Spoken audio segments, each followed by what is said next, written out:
LOREKEEPER POLKELT is one of the most interesting cards that we've ever had in Hearthstone. And if you're wondering how to use him best in any deck, well, I've got 5 exciting brand new decks that use him coming up next.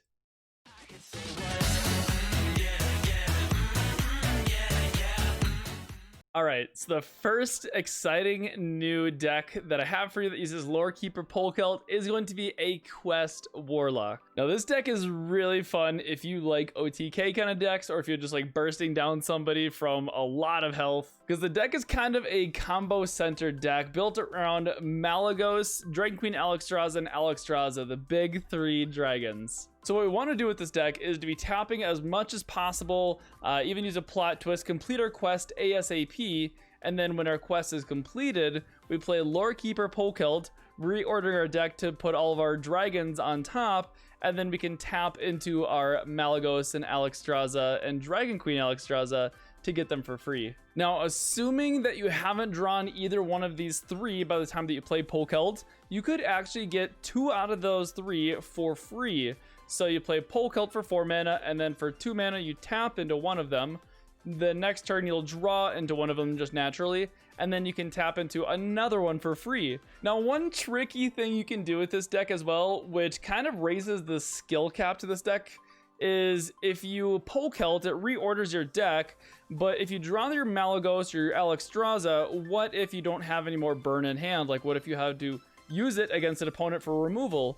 Well, you can have another plot twist in hand that you can then use after your Polkelt, which after you draw your 0-cost Malagos or Alexstrasza, you reorder your deck again back to random, so that way you have a chance to tap into more of your burn spells. And because we are running the 3 big dragons, naturally running the whole dragon package in here with the Crazed Netherwings and the Nether Breast and then the Mogre Artificer for extra healing is usually enough just to keep us alive until we can complete our quest, and then we can start pulling off our big combo. Alright, so the next deck with Polkelt is going to be kind of on the opposite end of the spectrum. This is going to be an Aggro Demon Hunter. Now, this deck is pretty cool because as an aggro deck, you're usually running out of steam very quickly as you're burning a lot of your cheap resources.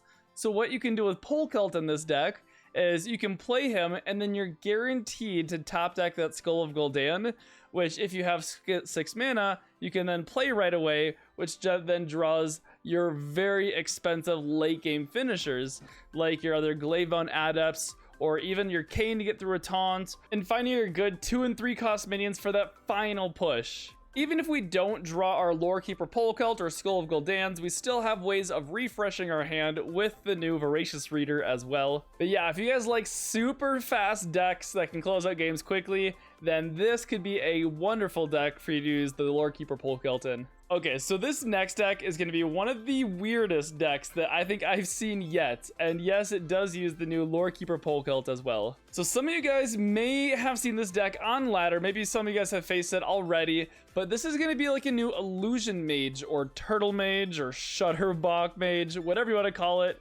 It was invented recently by a player on the Asian server, and it does some crazy things. Okay, so this deck isn't entirely obvious as to how it works at first, but here's the idea. So you only have 3 spells in your deck. You have the Frost Nova, you have the Potion of Illusion, and Blizzard. So whenever you get to turn 8 to cast a Tortolin Pilgrim, you are guaranteed to discover one of those 3 spells. So what you can then do is cast Potion of Illusion, giving you a 1 mana cost Tortolin Pilgrim back to your hand. And then on the next turn, you can cast that guy again, doing another Potion of Illusion, cast a 1 mana Pilgrim again. So now you get 2 Pilgrims back, and then essentially you can go infinite. And then if you absolutely need to, the freezes are there to stall your opponent's board infinitely as well, to make sure that they never attack you. Now the win condition is also kind of spicy as well too. It is the single copy of Nightblade. So as we keep infinitely freezing our opponent's board with this deck, we use Nightblade and keep creating 1 mana copies of Nightblade with Potion of Illusion to keep pinning your opponent down for 3 damage at a time. Imagine killing somebody with a Nightblade in 2020. So we also have a few tools of getting to our win condition. Now, because we can only have 3 spells in the deck to guarantee what we want with the Pilgrim, we have to be very selective as to what kind of minions are in the deck.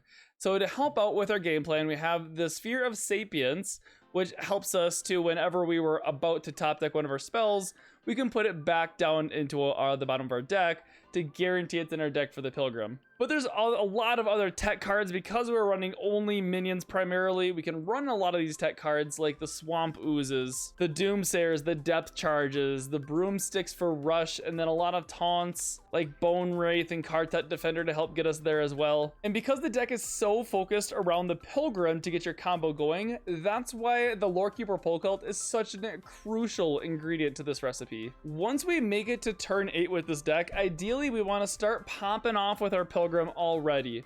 So as soon as we are safe, as soon as we're approaching that turn 8, we can play the Lorekeeper Polkelt, and that'll draw us our Pilgrim that we can then start popping off with. But all in all, the deck is kind of tough to pull off to get to that combo, but it is incredibly fun once you can, and it is one of the most satisfying decks out there if you can pull it off, or one of the most annoying if you're playing against it. All right, so this next deck isn't anything too crazy like the last deck is. In fact, many of you guys have already seen this on ladder or played against it or played with it.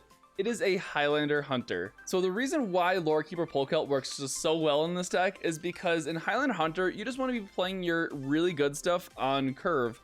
So as the game goes on, you don't want to be playing like 1-drops and 2-drops. You want to be slamming down like your Bran, your Varanus, your Rotnest Drake, you know, all your big powerful stuff. So this just enables you to play all those powerful stuff guaranteed as the game progresses. Now there isn't a whole ton of new cards in this deck from this latest expansion other than the Polkelt, a couple new ones scattered throughout here, but Polkelt really does enable some of that late game consistency to make sure that Highlander Hunter can close out games fast like they should. Now along with Highlander Hunter, I did kind of want to group in a lot of the other Highlander decks out there like Highlander Mage or Highlander Priest along in the same category as well, because most Highlander decks have the same idea to them in that you just want to be playing your expensive stuff on curve. So if you're playing this guy in like a Highlander Priest, you're guaranteed to get like your Murazond, your Soulmere, your Galakrond. If you're playing this in like a Highlander Mage, you're guaranteed like your Reno or your Calicos, etc. Yeah, this deck is going to be pretty solid here.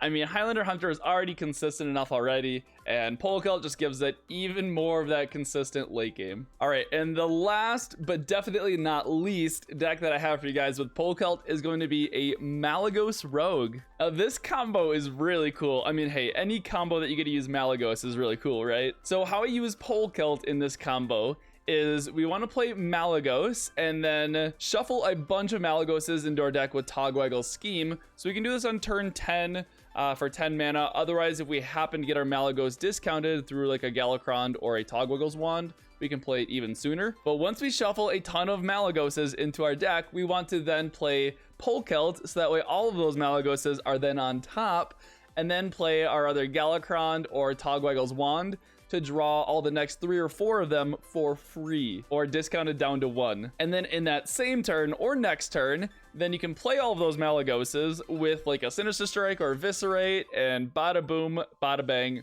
your opponent's dead. Now that's like the ideal OTK combo, but Polkelt is just overall very versatile in this deck. Like even if you don't want to go for the OTK combo, just being able to put your Galakrond into your Kronks, into your Togwaggle right on top. I mean, those are your powerful cards that Galakrond Rogue always wants to look for. So getting them as a guaranteed top deck in the next like 2 or 3 turns is absolutely huge. Another new card that we got this expansion that helps us get this combo going is Secret Passage. So once we go ahead and reorder our deck with Polkelt, and then we have a bunch of our Malagoses right on top that we're going to draw for free, like what if we don't have a Sinister Strike or Eviscerate in hand?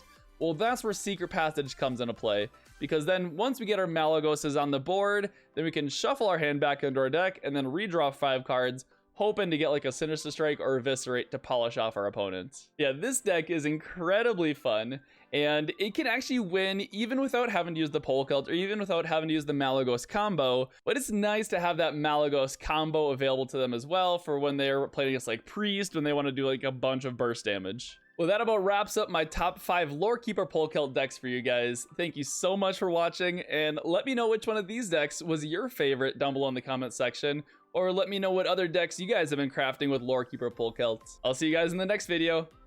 Stay funky. Hey, yeah, you. Thank you so much for watching. If you like this video, then hit that like button down below. And while you're there, hit the big red button or click here to subscribe to catch more off-meta decks just like this. Stay funky.